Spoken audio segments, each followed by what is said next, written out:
welcome to Minimal Mindful Mama. I'm Katie Mixon and I make videos that help busy moms to declutter and simplify their lives. When I first had my second daughter, I was really overwhelmed and just felt like I couldn't ever catch up and didn't have good systems in place that enabled me to be able to actually spend time with my children. And I felt like I just spent all of my time trying to organize and clean and could never ever seem to catch up to the point where I had free time. I started looking for solutions to that feeling of overwhelm and looking for ways maybe to take better care of myself so that I would have more energy to be able to try to keep up with everything. And that is when I discovered slow living and minimalism, but especially Hygge. If you haven't heard of Hygge before, it is a Danish word. It's difficult to translate exactly into the English language, but I like to describe it as the art of coziness.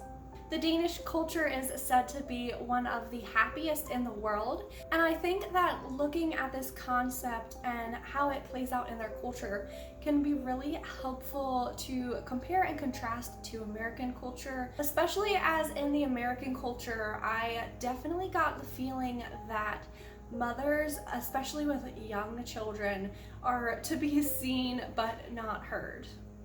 It seems to be that you're welcome to bring your children places as long as they're not crying or making noise. And so I often felt like as a new mom, I was just kind of pushed to the side. There are so many cultural expectations for moms, and yet it seems that there is very little support.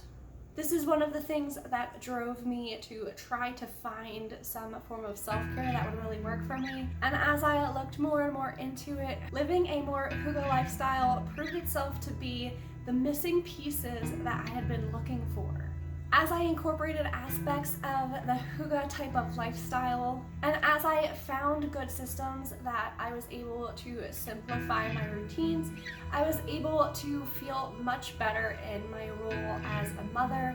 I was much calmer of a parent, and I definitely found more time that I felt like I could actually sit and play with my children. So the concept of Hygge is to embrace all things cozy. This tends to really show itself well in the winter months when everything outside is cold and dark. And it's not hard to picture cozy things around that time of year, such as twinkling lights or candles, sitting by the fireplace with a warm cup of coffee.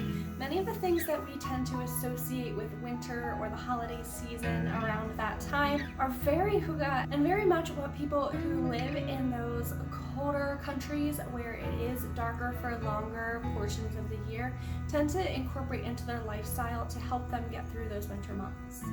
I think that this art of coziness is what's hugely missing from not only the American lifestyle as a whole, but especially for new moms or moms of young children. So there's several ways that I think that you can incorporate the art of coziness into your life as a busy mom all year round. So in today's video, I'm going to be talking about several of my ideas and how I've incorporated them.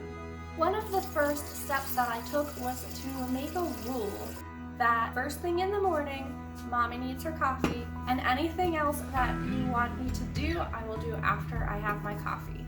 This obviously won't work if you have a very small baby, but at the time I had toddlers, and so it ended up working really surprisingly well. The concept wasn't too difficult for them to grasp. I was able to make my coffee. It took just like 2 minutes. And instead of me getting upset and stressed because I hadn't yet had a chance to just go start my coffee, even though that role felt really selfish when I first made it, it really helped the morning to go so much more smoothly. I would start my coffee first thing. My kids knew that they had to wait a minute for my coffee to be ready. And then after I had my coffee, we would read a morning poem and then we would get breakfast. By prioritizing myself in this way, I was able to have a calmer morning and actually end up prioritizing my children in the process. Another aspect of Hygge that isn't quite as actionable of a goal, but I think can be a really good perspective shift, kind of aligns with the slow living movement. So the idea of slow living is to simply be in the moment, and sort of like the saying goes of stop and smell the roses. In the United States, we're such a busy culture. We go from one thing to the next. A lot of value is placed on being busy and always working your way up. So the idea of slow living is to slow the busyness and to be in the moment and be present, and to not always need to be chasing that next thing. I know moms hear it all the time of be sure to savor the moment, and it can get a little bit annoying to hear that over and over from other people, but I think that it is a good reminder for ourselves that it's okay to stop for a minute and just sit with your children, or to just get down on the floor and play, and that the dishes will wait, laundry will wait, and it's okay to take a few minutes or to take a day. If you're like me and you're now thinking, but it doesn't matter because I still have to do them, I still have to catch up on it later, then that's where you need to be able to look at your systems and routines that you have in place and try to figure out ways that you can simplify those. But that's a topic for a different video. Another important part of living a Hygge lifestyle is togetherness. Togetherness is very valued in the Danish culture in the concept of Hygge. However, it's not so much of just being around other people as being with people who you love and who you care about and who care about you. This could be your immediate family, it could be close friends who feel like family, but that time together is really prioritized. As moms, we often are so busy and so overwhelmed that we forget to prioritize that together time, especially with our friends. I think we're so concerned about how other people are going to judge us as parents and as mothers that we don't want to bring other people into our home. We don't want them to see our mess. This is another area where simplifying your routine can also help. However, I think that it would be really helpful if moms everywhere could have grace for themselves and for each other, and just have another mom over into your home. Whatever mess that you think is so bad might actually help to relieve some of her stress around how her home is. Because let's face it, as moms, we all have kids and we all have kid messes. We don't need to stress so much about having our home completely and perfectly cleaned up before we can bring people over into our homes. Especially another mom, if she's really your friend, she's not going to be focused on all the areas of your home where you should really be doing better. She's just going to enjoy spending time with you, and if she does notice your mess, she'll probably just feel better about her own mess back at home. If you don't feel like you have those kind of friends yet, I really recommend looking for a mommy group near you. I think it's really important to make and to have mom friends, and that doesn't mean that you should neglect your other friends either. I think it's important to have both and to prioritize time with the people in your life who fill you up. But having friends who also have kids, who, whether they're in the same stage of life as you, or maybe they're a little bit ahead or a little bit behind, it's just a really good way to feel supported. And so definitely look and see if you can find any sorts of mommy groups, whether they're ones you bring your kids to or that you leave your kids home. And it may take a few tries to find the right fit for you. Prioritizing, finding, and making mom friends is really important, and even if it takes hard work and dedication, it will be worth it in the end. Another change that I made that really helped to make my life more cozy is to prioritize time outside. There have been a lot of studies that show how being outside in nature can really have a dramatic effect on how we feel, and so I made an effort to get outside every day. I loved reading the book There's No Such Thing as Bad Weather, and that really helped me to change my perspective on being outside and going outside.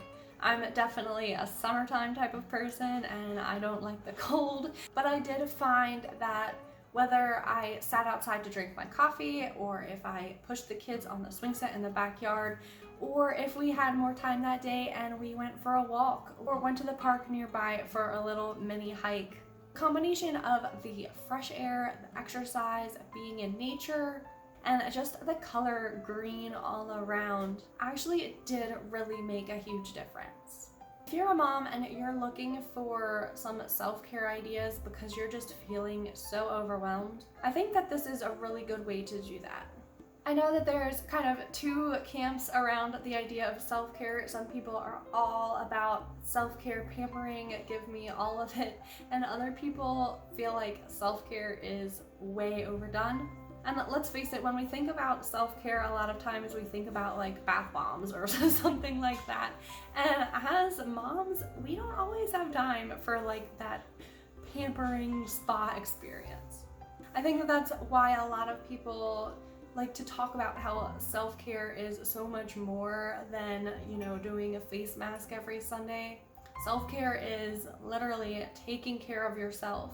So whatever that needs to be, anywhere from prioritizing that you are sitting down and eating a meal before it gets to dinner time, or showering, or drinking water, or exercise, or maybe it is, enjoying a longer bath on the weekend, or scheduling time to hang out with that friend who you always feel so uplifted and encouraged after you talk to them.